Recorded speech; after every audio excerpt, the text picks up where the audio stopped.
Hello guys, আমি S M স্বাধীন ভাই আজকে আবারও চলে এসেছি আপনাদের সাথে। এই রকমের এডিট যারা করতে চান কিন্তু করতে পারতেছেন না, তাদের জন্য আজকের এই ভিডিওটি।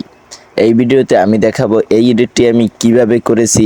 এই জন্য প্রথমে চলে যাব গুগল প্লে স্টোরে। এখানে যেয়ে সার্চ বক্সে সার্চ করব স্ন্যাপচ্যাট। সার্চ করার পরেই দেখুন আমাদের সামনে কিন্তু স্ন্যাপচ্যাট অ্যাপসটি চলে এসেছে। আমরা এই লোগো দেখে তারপরে কিন্তু স্ন্যাপচ্যাট অ্যাপসটি ডাউনলোড করব। তো আমার আগে থেকেই ডাউনলোড করা আছে, এই জন্য আমরা চলে যাব স্ন্যাপচ্যাট অ্যাপসে। এই অ্যাপসে ক্লিক করার পর আপনাদের সামনে এরকম একটা ইন্টারফেস চলে আসবে। এখানে প্লাসে টিপ দিয়ে আপনি একটি ফটো সিলেক্ট করে নেবেন।